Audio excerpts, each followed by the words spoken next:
This is the Darshan Talks podcast, regulatory guy, irregular podcast with host Darshan Kulkarni. You can find the show on Twitter at Darshan Talks or the show's website at darshantalks.com. Hey everyone, welcome to another episode of Darshan Talks. We just spoke recently, but welcome on again. I'm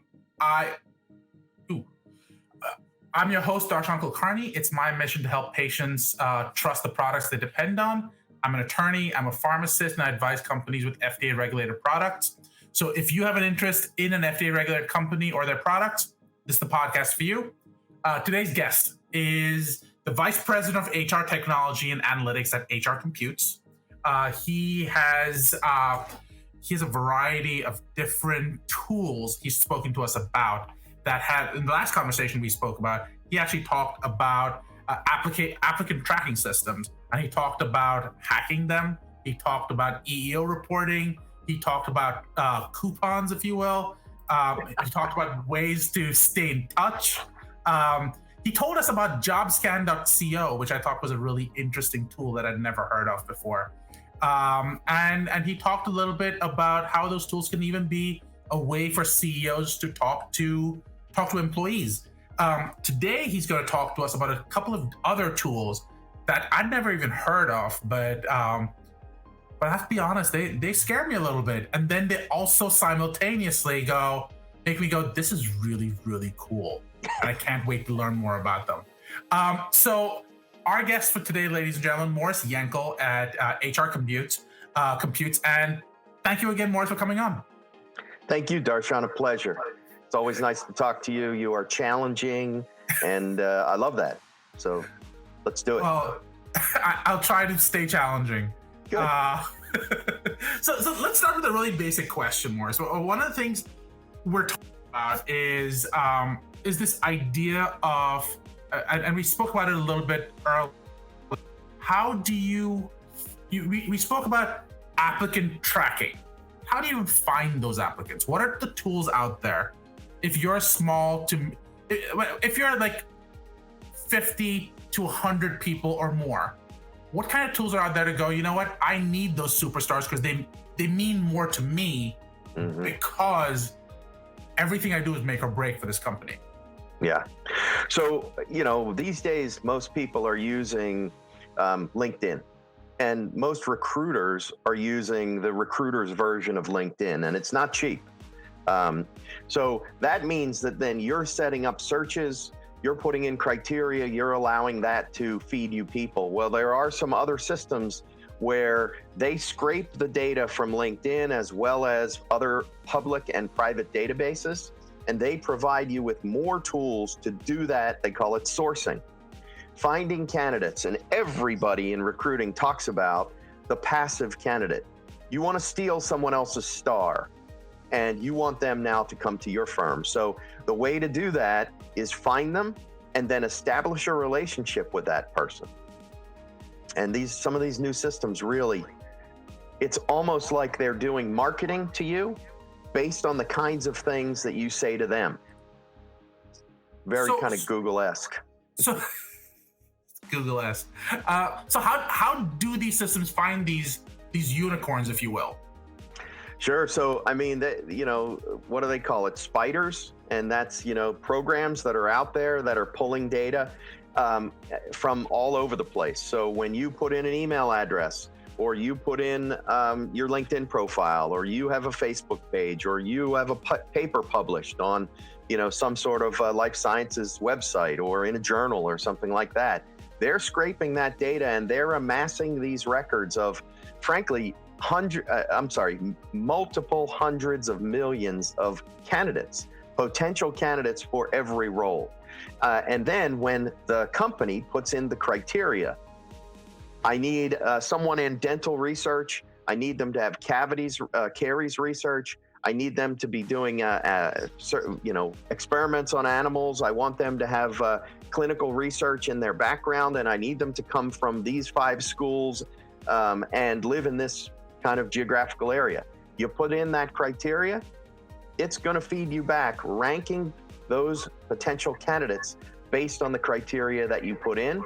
And now you can delve deeper. Now you can take a look at those people.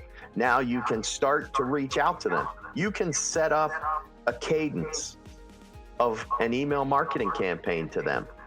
So I shoot a note to Darshan because I'm looking for a pharma lawyer. Sure. Okay. And Darshan clicks on one of the things and he goes to our website and he views something.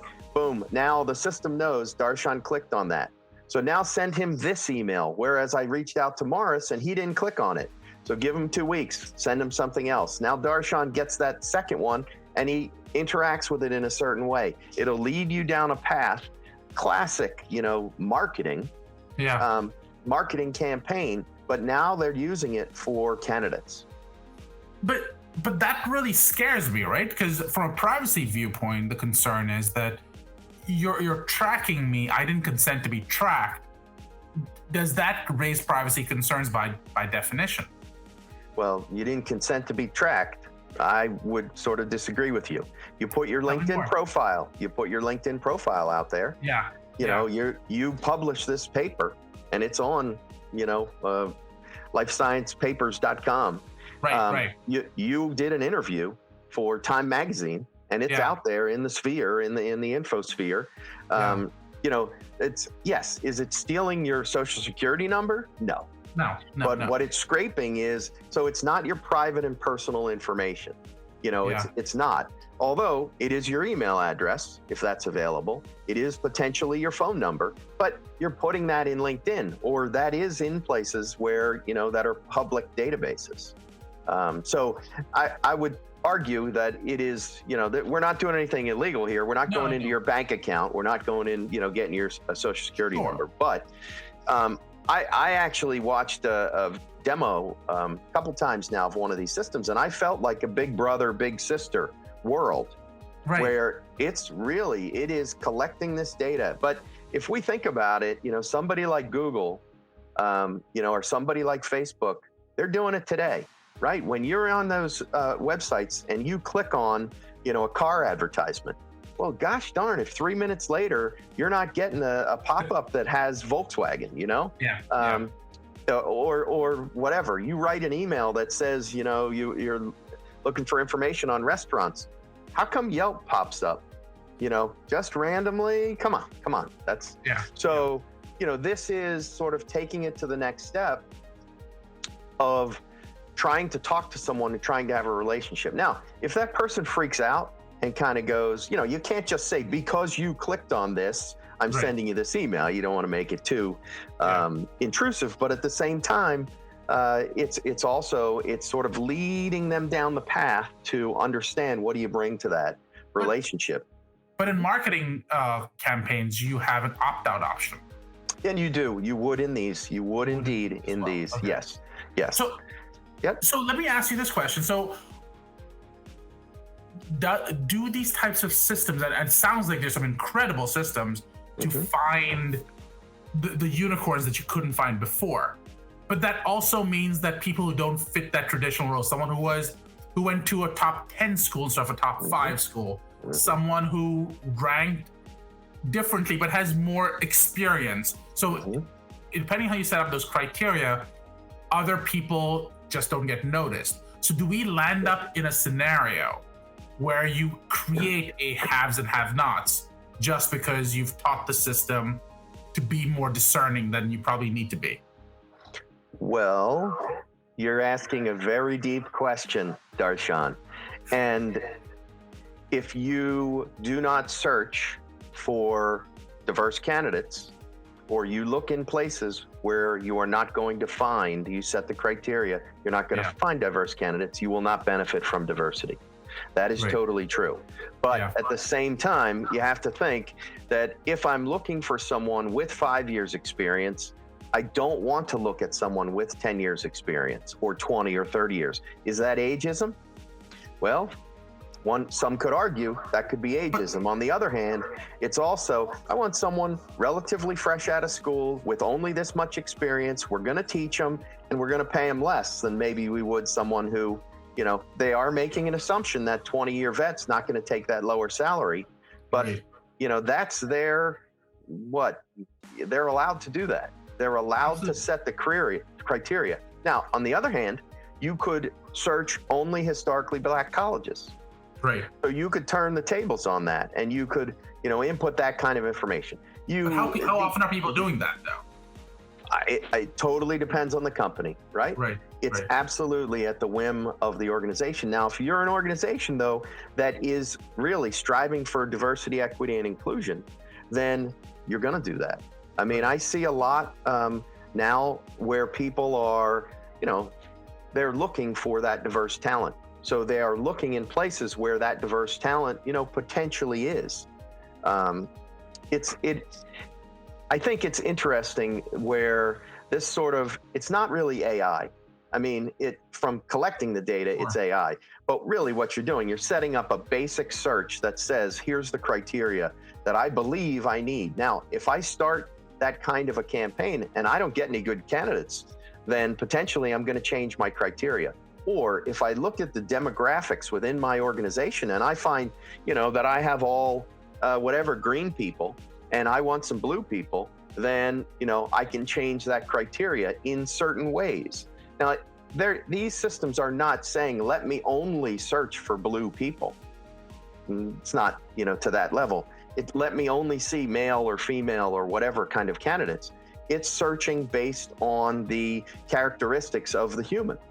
And those characteristics, they do in many cases, they will specify. Now, the other piece is, though, Darshan, and it's interesting to me, there's a couple of organizations I've heard recently, again, diversity, equity, inclusion, where they are doing things, bringing in people who are not qualified, but bringing them in almost as interns and bringing them in really to give them a leg up to, start to help civilization, to start to help and to do things. And those people are, becoming valuable and great internal employees. But that is a situation that is based on the company. What do they want to do?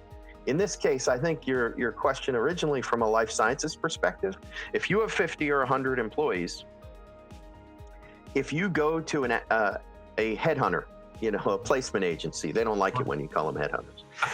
If you go to a placement agency and you have someone search and find you a candidate, quite often it's 25% or more of the first year's salary for that hire. Right. That's a lot of money. It can be a lot of money. Absolutely. These systems, some of these systems are cost less than that amount of money. So even just giving it a try. Or the other thing is, if you have a higher volume that you're looking for, if you increase your volume of, candidates to hires to candidates, so that you're not slogging through tons of candidates, that you are hiring better or more frequently or in a shorter amount of time, the amount of money that you save can easily be quantified to show that, you're doing a better job at recruiting. So you talk about these tools that can scan the ether, and I sort of went onto LinkedIn and I consented for my data to be on LinkedIn. And you talk about the value of that because it makes the company's life easier. Most companies don't exist to make the world better. However, that may be, well, in the sense that they'd ideally like that to happen. They're not against it, but they're trying to solve a specific problem. That's why they got into the world. The part that I'm asking is, once they found that unicorn, how does one use that opportunity to make sure the unicorn stays? And are there technological ways to make sure that happens? Or we'll address a different version of that same question. You found that diverse candidate who probably should have been there first place, but your criteria were too I don't want to use the term discriminating, but too focused, too close. Limiting. There you go. Limited. Too focused, too limiting. Mm-hmm. How do you make sure that once they're in, they don't leave? Mm-hmm. So what tools do we have for that? So, the best way is, treat them like a mushroom, put them in the dark and feed them poo. No, that's not the best way, Darshan. The best way is to treat them like a human being. And generally, human beings like to have their opinion asked for. have potentially a mentor, have someone who's interested in them and interested in their ideas, who's going to include them. That we see constantly, those are the highest engaged employees. Those are then the most productive companies and the most profitable companies. So nowadays, there are some really interesting tools that, for example, take a look at the emails that you're sending to each other, or even take a look at and record the conversation that you're having with them, or the texts that you're doing with that person. I should go texts that you're doing with that person. Take a look at those words and evaluate them from a sentiment analysis perspective. You know, hey, this person sounds guarded, or this person's feeling intimidated, or, you know, why did you ask those kinds of questions? And almost nudge. I'm sorry, Darshan. No. So let me ask that question, but because you're going to explain how the process works. But before we do that, how do you know the process works at all? And what I mean by that is sentiment analysis. This person seems upset. Well, Yeah. Am I? Or is it just I was upset with that person, or I was upset with something else is going on in my life? And I guess if you're paying for my cell phone plan, maybe I'm okay with you looking at it. Maybe I'm not. Maybe I think of my cell phone as my personal conversations, and I'm not expecting you to have been monitoring my messages on there anyways. So how do we know that it works, and are there privacy concerns there? Not legally speaking, but ethically speaking, or managing and talking to your employees, that kind of conversation. Sure. So how do you know they work? Basically, is that, you know, the vendors will tell you they have vetted these kinds of algorithms out, and they show you examples where, you know, somebody says, "Woo, that's really bad," means that's really actually good, as opposed to that's really bad and it's negative. So I think, you know, that is a little bit of, you have to kind of believe it. But they are showing you empirical science to show that this is something that people are doing, and that, or computers are doing, and that it is very accurate. And then you also have to remember that you're going to see the context of the conversation with this overlay of what is the sentiment that's going on and what could be going on. It's things to show to you as a manager, to highlight to you, to ask more questions, to engage the employee in more conversation. It's not just, you know, whoa, he thinks something's bad, you know, and let's overreact. It's, hey, you know, yeah, we were talking the other day and you mentioned that you thought that was really bad. Well, how come it's bad? And the person, you know, then says, whoa, it's so bad it was cool, you know, or I'm talking like I'm a hippie here. Right. I think that's, you know, it's the vernacular versus urban dictionary, right? But yeah, I think that's, you know, that's the thing. This is not, and it's just like AI, right? If AI says to you, this is the best candidate, you take it with a grain of salt and you look deeper. You're not just going, fine, hire him, click. You're then bringing them in and you're doing an interview. In this case, what you're trying to do is manage that employee. And this is just another tool in the toolbox to enable you to do it. Even for that toolbox to say to you, you know, hey, maybe this person needs some supervisory training, or maybe they need, you know, better ways to communicate training. And here are some ideas. And, you know, it enables the manager to sort of click those and send them over and say, you know, you might want to take a look at some of this stuff. I took this class and it was great for ABC, project management. Or even in the conversation, the person says to them, boy, I'd really like to get some more training on project management.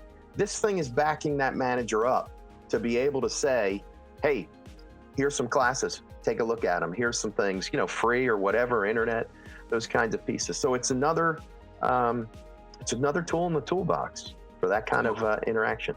So I guess now I'm speaking like a lawyer, but you are.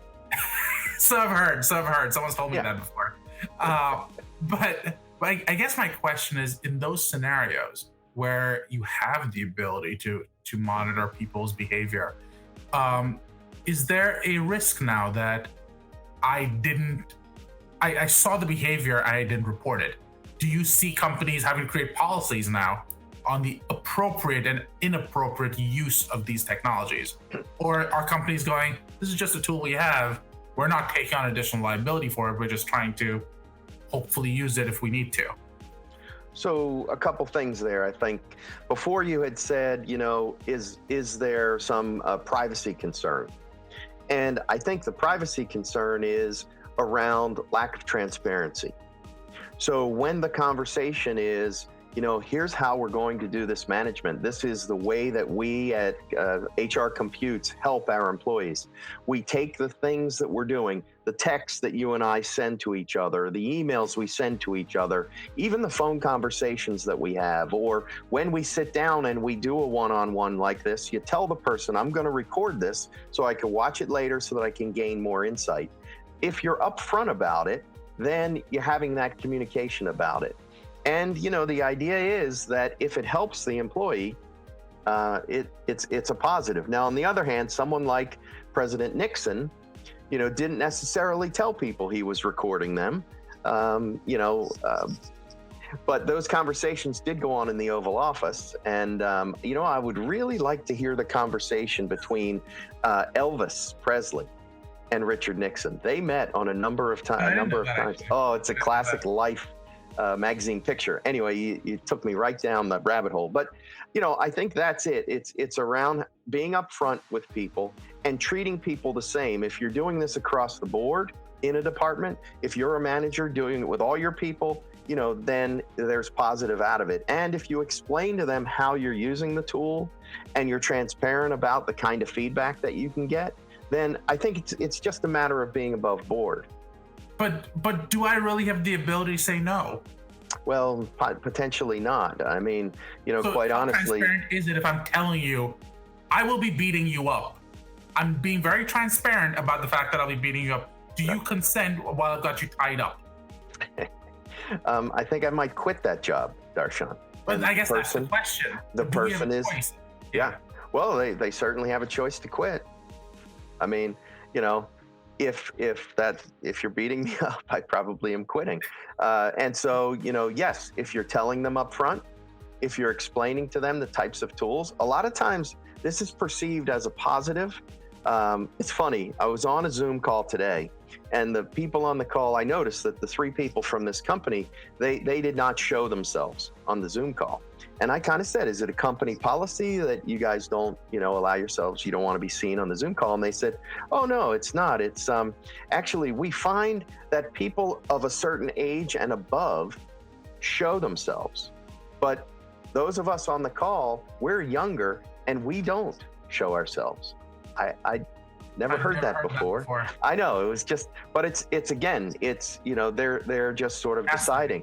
But it's about being upfront with someone. And the point is, what I was trying to say there is that potentially, if you tell people, even as they're a candidate, that we utilize these kinds of things to have a conversation with you, that is intended to be a positive, and many people would think so. If you're not interested in that, you probably are not going to join that company. So again, I think a little bit of that. Plus, if they start to see positives out of it. So the thing that comes to mind for me that I remember having rolled out performance evaluation process. Yeah. And in the process, you often counsel a manager, don't put something stupid like racist or sexist in the evaluation. And don't call someone stupid. Don't say that kind of thing in there, or fat or bald or whatever. Talk about their performance, because those kinds of things in those kinds of documents are legally reviewable. So if it's a formal document in that case, in this case, the conversations that you're having with the person, you're really sort of covering your butt that you had this conversation. And then even more so, you're utilizing it to try and help that individual. If you're utilizing it to try and, pigeonhole someone or try and pick, then this is not a positive employee relationship. If you're tying me up, Darshan, then I think, it's not in my job description. So, right. But I guess that takes it to the next question, right? How are these in real time? Are these analyses happening in real time? They can happen in real time. I think the catch to it, though, is like if we were having this conversation and there's a chat over here that's constantly streaming, I'm not going to be able to concentrate on you and giving you the depth and breadth of this, trying to answer and trying to pivot. So it is something that the manager would look at after the conversation in most cases. Yeah. I guess what I was wondering is this a scenario where I can be doing an interview and I really want this candidate, and I can get a sentiment analysis going, he's not happy anymore, you need to change the tone. And he's happy, but you're sounding a little irritable. And sort of you adjusting to provide to be better. But the result of it is just that oversight, which you may not necessarily want. How does that play itself out is what I'm trying to figure out. Yeah, that's a cool thought. And you know what? It can evaluate that quickly. So you could get those kinds of insights. I have not actually heard of someone using it during an interview. Okay. But it's kind of like the earbud, right? And your producer saying to you, Darshan, you're hunched over, right? Exactly. I mean, it's almost like that. So I would believe it could do that. Now, whether someone is going to want that level of input, I don't know, but I have not heard of an interview thing that's doing that. Now, what I have heard of is the interview technology where it sends an invitation to someone, and basically they can record their interview anytime they want, right? So it doesn't have to be, it's a one-on-one interview because I recorded the questions. So boom, I come up on a screen and this thing, and now, Darshan answers the questions whenever he wants. And that kind of a system can give a transcript of that interview. It can then, utilize that transcript to do this kind of coaching, or like you said, personality evaluation. Is this person positive? Are they, whatever, combative or something? Yeah. But again, people are generally on their best behavior in an interview. But let's reframe that question. Instead of, let's say, it being a job interview, which would be great by itself. Can you imagine doing that during a sales call? And doing analysis of this potential customer seems happy, and now I want to leverage that, or this person, you're losing this person. And I didn't know if these tools can work that quickly. They can. So they can. I wonder why people aren't using it. Well, I think in the case of salespeople, they're overconfident and they believe that they can. I mean, at a certain level, these things are not reading somebody's mind. They're drawing inference from the words and the placement of the words and, those kinds of things. So if somebody is not interested, I think a lot of times a salesperson can just tell. But, I think these are ways that the thing that's exciting to me about it is that it's taking into consideration things that the manager, maybe they're not a good manager, and so they're not thinking of it. And it's taking into consideration things that employee is going to benefit from in a way that makes it easy for the manager to do. So that's really a powerful, new tool. That's really something. And it doesn't have to be, I know we're talking human resources and technology. A lot of these tools are not necessarily one of the large HCM vendors. So yes, those HCM vendors may have these kinds of tools, but at the same time, a smaller organization can find these. You and I were talking about HR technology being in the wild, wild west again. Yeah. HR tech started with a lot of upstart, companies that were when PCs first came out, right? And I know we're going back in time, but PCs came out and, everybody paid on the mainframe. Payroll systems, they were all on, big hardware, big stuff. So then PCs came out and these little proliferations of applicant track. What was an applicant tracking system? Nobody ever heard of that. Suddenly it's on the PC, and then the internet just exploded it further. So these are small companies. PE money is being spent. HR technology business is exploding. And these kinds of companies are out there to, take a look at. Try it for a year, try it, pilot it in a smaller area of your organization and see what you think about it. They're cheap enough to be able to do some of that stuff. and they're supposed to be intuitive.